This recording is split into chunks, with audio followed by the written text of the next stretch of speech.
What's good, everyone? Michael and Miranda here, and we just saw Assassin's Creed Shadows, and we got a big gameplay demo where we saw Naoe and Yasuke, both the protagonists, in action.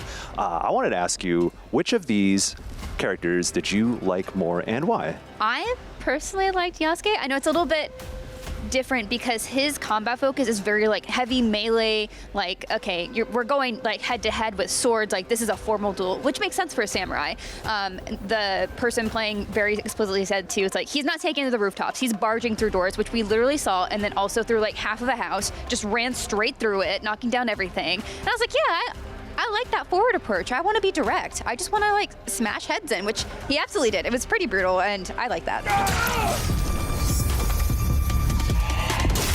Yeah. Naoe was probably more my preferred character because it reminds me of Tenchu in a way, and I feel like you get some of that feeling from things like Ghost of Tsushima and other games that take place in feudal Japan. But I think she has a lot of tools that cater to my play style and a little bit more of the traditional Assassin's Creed.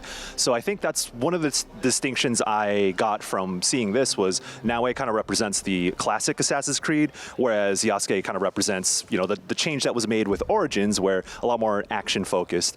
So you kind of get the best of both worlds there. When you approach the castle for the mission that we got showcased, you can choose between them, and it's in a way it's kind of like which weapon set do you want to use, because in old Assassin's Creed is like what do you have equipped is going to dictate how you approach those enemies. So now you have distinct characters that do it. Same objective, it's just a different way to go about it. I'm curious if there's going to be any story implications as to who you choose in these particular situations, because Yasuke and Naoe are kind of working together story-wise, and they will be available at certain points for you to play as. But overall, after this, how are you feeling about Shadows? It looks like Assassin's Creed. I mean, I feel like there's still more for us to be seen, because they said, oh, there's a big open world, there's a lot to explore, and really all we saw was like a straight line to combat. And that's okay, but for me, Assassin's Creed, as a guides person, is the collectibles. Like, what is there to do? Like, where are the secrets? Like, what's the mystery here? What else can I do in addition to, assassinating people?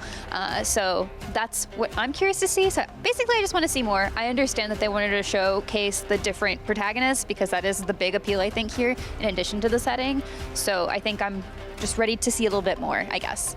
Of course, Assassin's Creed is always going to be about the historical context, and I think that's the thing I'm most excited about. Like, everyone wanted to see feudal Japan, and we've had a lot of games since then, and like Yakuza Ishin is probably one of my favorites that represents that era. But I want to see Assassin's Creed's take on it, because I think they take the historical context so seriously, but also flip it in their own ways. And this is, like everyone says, this is like a time period that's ripe for these sorts of things. Yeah, there's so many iconic historical figures from this time, like the Warring States, Nobunaga. Like, so many video games have done Nobunaga that it's like, it just makes sense for Assassin's Creed to go there with it too, and I'm very excited.